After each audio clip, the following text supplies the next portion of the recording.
Okay राजा बेटा, आज हमारा न्यू यूनिट स्टार्ट हो रहा है, that is what is called the biological method. ठीक है जी।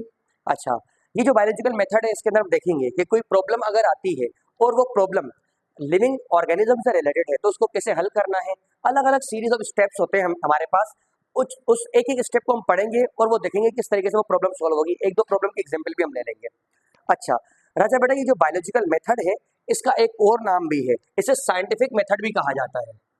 इन्हें साइंटिफिक मेथड भी कहा जाता है, साइंटिफिक मेथड। अच्छा, साइंटिफिक मेथड या फिर बायोलॉजिकल मेथड, इनका मतलब क्या होता है? ये सीरीज ऑफ द स्टेप्स होते हैं, सीरीज ऑफ द स्टेप्स होते हैं जिनको हम लेकर के किसी भी प्रॉब्लम को सॉल्व कर लेते हैं जो कि लिविंग बॉडी के अंदर या लिविंग ऑर्गेनिज्म से रिलेटेड है किसी तरीके से।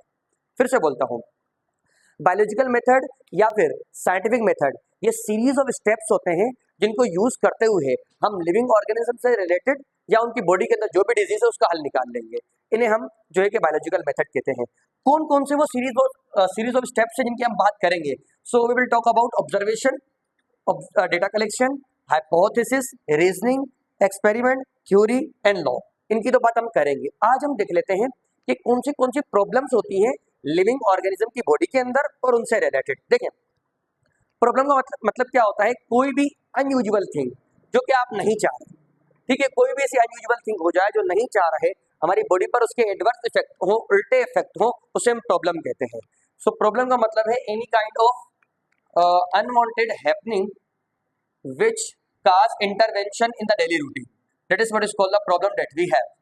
प्रॉब्लम कौन कौन सी हो सकती है? It could be ecological, it could be environmental, it could be health related. एक एक को समझते हैं। देखिए राजा बेटा, आपको पता है कि सबके लिए खाना बनाने के लिए कौन रिस्पॉन्सिबल होता है? प्लांट्स। प्लांट्स को कौन कंज्यूम करेगा? एनिमल्स। और एनिमल को कौन कंज्यूम करेगा? ह्यूमंस। और ह्यूमन को जब उनकी डेथ हो जाएगी तो उन पर एक्ट करेंगे डिकम्पोजर, डिकम्पोजर। अच्छा राजा बेटा, देखिए बेटा, सबके लिए खाना कौन बनाएंगे? प्लांट से कौन लेंगे वो खाना? एनिमल्स के अंदर ह्यूमंस भी आ गए, और उनसे अगर उनकी डेथ होती है तो उन्हें कौन खाएगा? हमारे इकोसिस्टम में दो ही ऐसे ऑर्गेनिज्म है जो डिकम्पोजर की तरह एक्ट करते हैं। आप बता सकते हैं कौन कौन से हो? हमारे इकोसिस्टम में दो ही ऐसी ऑर्गेनिज्म की क्लास है, ग्रुप है जो डिकम्पोजर का काम करती है। कौन कौन सी है? कौन से हैं? नाम बताइए जी। Very good, they are fungi and bacteria. अब मेरा सवाल ये है कि इन डिकम्पोजरों को कौन खाएगा? इन डिकम्पोजर को सॉइल इनको खाएगी।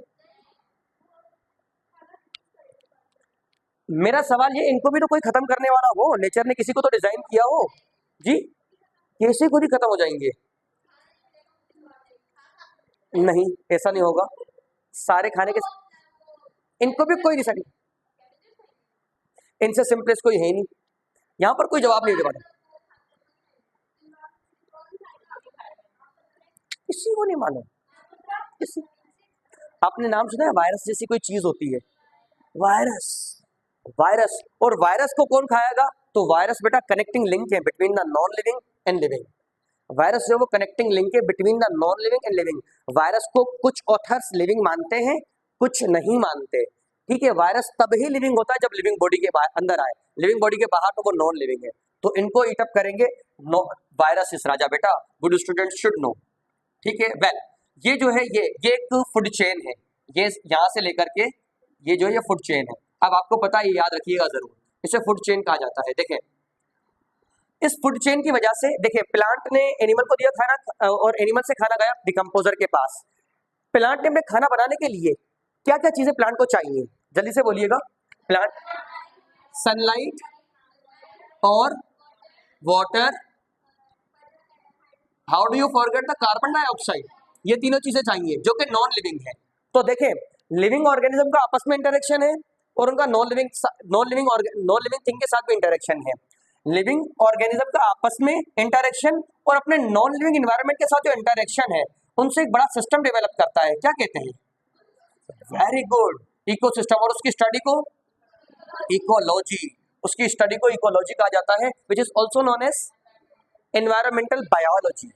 अच्छा राजा बेटा आप देखें, अगर प्लांट कम हो जाते हैं या एनिमल कम हो जाते हैं या डिकम्पोजर कम हो जाते हैं, प्लांट कम हो जाते हैं, एनिमल कम हो जाते हैं या डिकम्पोजर कम हो जाते हैं, तो ये पूरी फूड चेन डिस्टर्ब हो जाएगी। और अगर फूड चेन से रिलेटेड कोई प्रॉब्लम है ना, तो उसे हम इकोलॉजिकल प्रॉब्लम कहते हैं। ठीक है राजा बेटा, so what is ecological problem? ऐसी काइंड की प्रॉब्लम जो कि इकोसिस्टम में तब्दीली ले आए। इकोसिस्टम के अंदर जो फूड चेन का एक फूड चेन बनी हुई है, लिविंग ऑर्गेनिज्म का आपस में इंटरेक्शन है या अपने नॉन लिविंग एनवायरनमेंट के साथ इंटरेक्शन है, वो खराब हो जाए तो उसे इकोलॉजिकल प्रॉब्लम कहते हैं। अगर इकोलॉजिकल प्रॉब्लम होगी ना, तो उसको सॉल्व करने के लिए भी हम सीरीज ऑफ स्टेप यूज करेंगे। इन्हें क्या कहते हैं हम? Biological method. ठीक है राजा बेटा, इनको यूज करके क्या सॉल्व की जाती है? प्रॉब्लम्स। प्रॉब्लम को कैसी हो सकती है? इकोलॉजिकल का मतलब लिविंग ऑर्गेनिज्म और नॉन लिविंग का जो रिलेशनशिप है उनमें कोई प्रॉब्लम आ जाए। आ रही है बात समझ में? आगे मूव करें। दूसरी ये बात हम इसकी ना बात नहीं करेंगे इस प्रॉब्लम की। अच्छा, दूसरी होती है इन्वायरमेंटल। इन्वायरमेंटल कॉमन है, आपने नाम सुना है पोल्यूशन का? पोल्यूशन क्या होता है? पोल्यूशन का मतलब आलूदगी, उर्दू में कहते हैं। डेफिनेशन क्या होगी? ऐसे काइंड के अनवांटेड चेंजेस जो कि हमारी बॉडी पर एडवर्स इफेक्ट डालते हो, उन्हें पोल्यूशन कहा जाता है। पोल्यूशन कितने टाइप की होती है? Air pollution, land pollution, water pollution और sound pollution is there. And how do you forget the nuclear pollution? Pollution, nuclear pollution भी होती है। ठीक है राजा बेटा, ये सब पोल्यूशंस हैं। अच्छा, अब देखें, हम एयर पोल्यूशन को लेते हैं।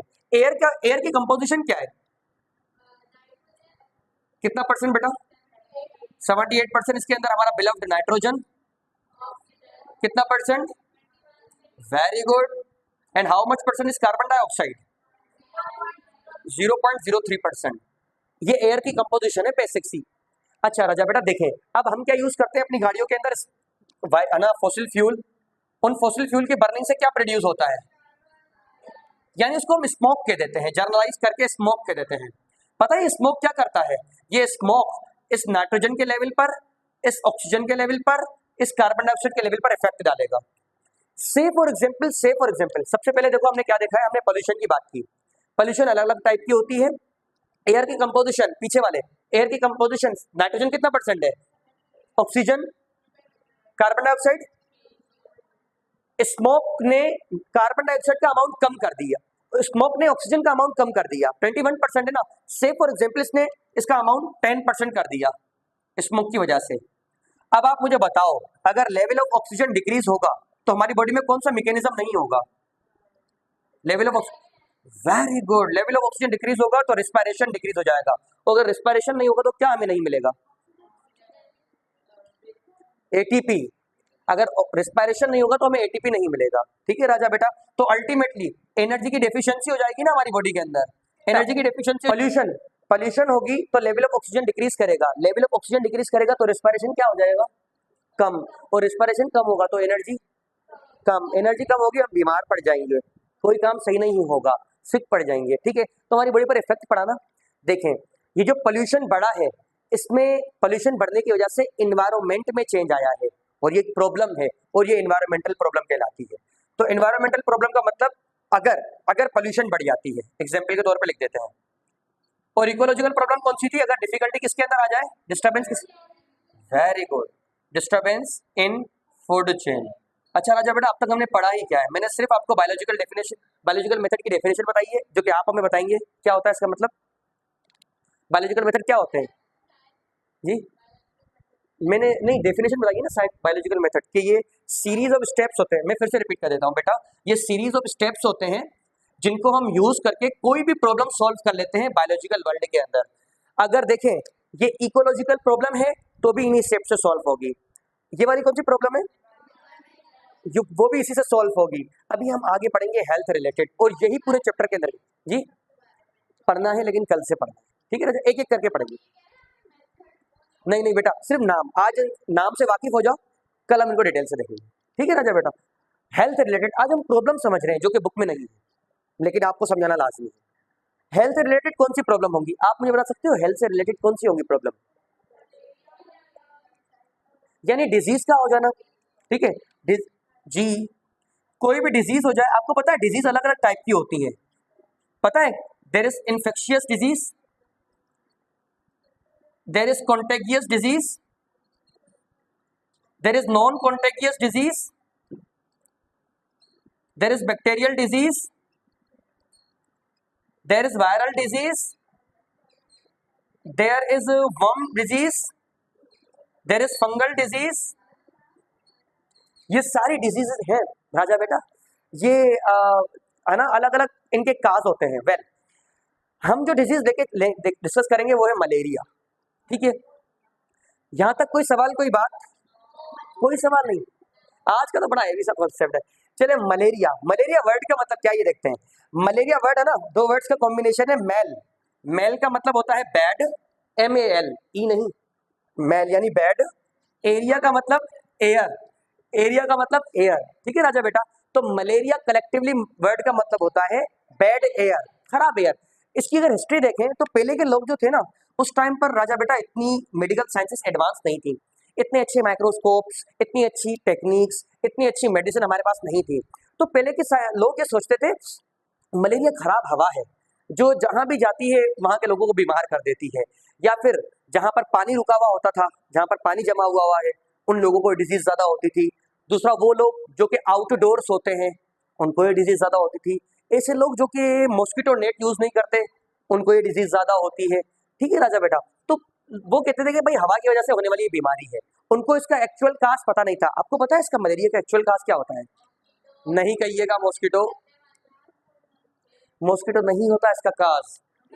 मॉस्किटो, जी, क्योंकि आप देखें, every student know that malaria is caused by mosquito, but only good student know that it is caused by something else which is known as plasmodium. Plasmodium, plasmodium, वो कहाँ से आता है? वो सारी हम साइकिल पढ़ेंगे राजा बेटा। मॉस्किटो की बॉडी के अंदर किस तरीके से प्लाज्मोडियम आता है, उसकी फीमेल। हाँ, अब हम मॉस्किटो की कहानी देखते हैं ना, लेकिन मॉस्किटो की वजह से होता है ये गलत है। मलेरिया मॉस्किटो की वजह से नहीं होगा। थोड़ी सी मॉस्किटोस की कहानी देखते हैं राजा बेटा। देखें, मॉस्किटोस 3 तरीके के होते हैं, पता है कौन कौन से? There is tiger mosquito, yes, tiger mosquito. There is female anopheles, anopheles mosquito, anopheles, और इसके अलावा क्यूलिक्स मॉस्किटो। आपको पता है जिस तरीके से मलेरिया हमारी बॉडी में होता है, तो स्पेरोज को भी मलेरिया होता है, बर्ड्स को होता है, जो कि क्यूलिक्स मॉस्किटो काज करवाता है।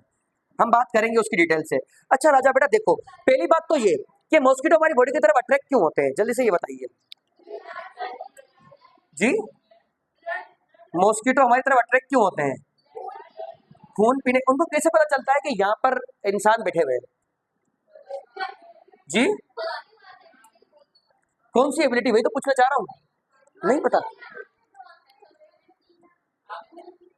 और ठीक है, सबसे पहले हम जब एयर इनहेल करते हैं तो ऑक्सीजन बॉडी में लेते हैं, और क्या एक्सहेल करते हैं?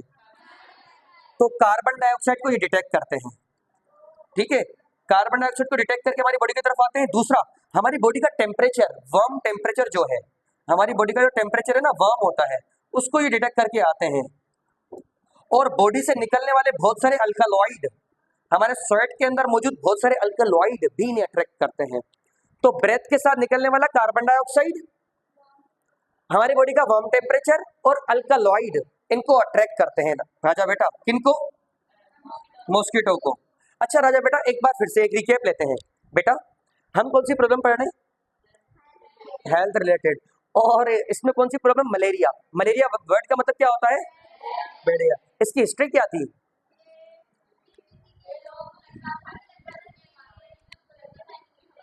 Very good. अच्छा, मॉस्किटो कितने तरीके के होते हैं? कौन कौन से? Anopheles mosquito. और मॉस्किटो हमारी बॉडी की तरफ अट्रैक्ट क्यों होते हैं? और दूसरा, वार्म टेम्परेचर और अल्कालॉइड। एक हमारी बॉडी से जो कार्बन डाइऑक्साइड हम ब्रेथ के साथ निकाल रहे हैं उसकी वजह से। दूसरा, हमारी बॉडी का वार्म टेम्परेचर और अल्कालॉइड, ये मॉस्किटो को हमारी बॉडी की तरफ अट्रैक्ट करता है। मॉस्किटो से कभी भी हम जंग जीत नहीं सकते राजा बेटा। हम चाहे कितने भी केमिकल डेवलप कर लें, मॉस्किटो से जीत नहीं सकते, ठीक है? अच्छा राजा बेटा देखें, हाँ भले ही हम कुछ भी जलाते हो, वो मॉस्किटो रिपेलेंट वो जलती है जी।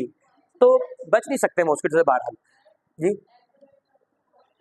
अल्कलॉइड हमारी बॉडी से केमिकल कुछ रिलीज हो रहे हैं स्वेट के साथ, उनसे वो अट्रैक्ट होता है। अच्छा, अब देखते हैं ये जो फीमेल एनोफिलस मॉस्किटो है ना, ये हमें काटती है। और अच्छा एक बात और भी याद रखिएगा, वेरी गुड, और वो है ना काटता भी जो है वो मेल नहीं काटता, वो फीमेल काटती है। मेल बेचारा जो है, मेल जो है वो जूसेस पर गुजारा कर लेता है, जो प्लांट के सीक्रेट जूसेस होते हैं उन पर गुजारा करता है, लेकिन फीमेल उसको अपने एग फर्टिलाइज करने हैं, और एग फर्टिलाइज करने के लिए उसे उसे हमारे ब्लड से एक चीज चाहिए, क्या है जी? नहीं, देखिए मेल और फीमेल, आप बताएं, सोचें जब तक मैं लिखता हूँ। नो नो नो, हमारे ब्लड के अंदर मौजूद एक प्रोटीन होती है, ब्लड, मैंने आरबीसीज नहीं कहा, मैंने ब्लड कहा।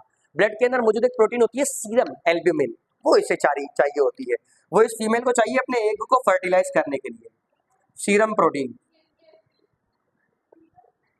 डेट्स व्हाई वे फीमेल काटती है। अच्छा, और जो मलेरिया होता है ना, जो मेन में होता है, वो ड्यू टू एनोफिलिस होता है, और क्यूलेक्स जो है ये बर्ड्स के अंदर काज करेगी। और ये टाइगर मॉस्किटो ये बड़ा खतरनाक है, ये मॉस्किटो की स्पेशलिटी, ये दिन में काटता है, दूसरे मॉस्किटो रात में काटते हैं ना, ये दिन में काटता है, जी हाँ। अच्छा बेटा, बेटा ये दिन में काटता है। दूसरी बात ये है ना साफ पानी के यहाँ पनपता है, जहाँ साफ पानी रिवर वगैरह है ना वहाँ ये पनपते हैं। और इसके अलावा ये हमारी बॉडी में ये हमारे में बॉडी में अलग अलग टाइप की डिजीज काज करता है। सबसे पहले डेंगू, डेंगू का वायरस, इसके अलावा येलो फीवर,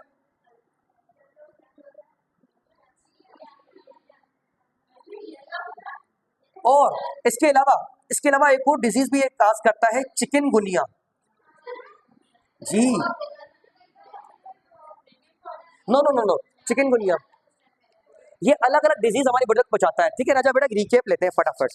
सबसे पहले हमने आज स्टार्ट किया है बायोलॉजिकल मेथड। बायोलॉजिकल मेथड क्या होते हैं? बायोलॉजिकल मेथड क्या होते हैं? हम है ना यूज करते हैं, उन्हें बायोलॉजिकल मेथड कहा जाता है। अच्छा, बायोलॉजिकल वर्ल्ड के अंदर कितने टाइप की प्रॉब्लम्स होती हैं? कौन कौन सी? डिजीज वाली जो प्रॉब्लम है वो कौन सी है? और एक पोल्यूशन वाली प्रॉब्लम, और इसके अलावा अगर फूड चेन के अंदर डिफिकल्टी आ रही है तो इकोलॉजिकल। हम यहाँ पर हेल्थ रिलेटेड जो प्रॉब्लम है उसको डिटेल से देखेंगे। हमने कौन सी एग्जांपल ली है? मलेरिया किसकी वजह से होता है? मॉस्किटो की वजह से नहीं, प्लाज्मोडियम, प्लाज्मोडियम आप याद रखेंगे, इसको हम डिटेल से पढ़ेंगे। मॉस्किटो की लाइफ साइकिल भी नहीं है लेकिन हम पढ़ेंगे जरूर। ओके राजा बेटा। अच्छा, मॉस्किटो कितने टाइप के होते हैं? कौन कौन से? इसका एक और नाम मेरा दिल चाह रहा है आपको बताने का, बता दूं? एडियस इजिप्टी कहते हैं इसे, एडिस इजिप्टी, टाइगर मॉस्किटो। अच्छा, सवाल ये है कि इसको टाइगर मॉस्किटो क्यों कहते हैं, आपने तो नहीं पूछा। अब आप, वेरी गुड, इस पर स्ट्राइप्स मौजूद होती है बॉडी के ऊपर, डेट्स वाई से टाइगर मॉस्किटो कहा जाता है। अच्छा राजा बेटा, बेटा मॉस्किटो हमारी बॉडी की तरफ अट्रैक्ट क्यों होते हैं? ठीक है। अच्छा, और हमें जो बाइट करती है वो कौन करती है? फीमेल। मेल किस चीज पे गुजारा करेगा? नेक्टर, प्लांट के जो जूसेस हैं। ठीक है, फीमेल को क्या चाहिए हमारे ब्लड से? Serum protein. ठीक है राजा बेटा, ओके राजा।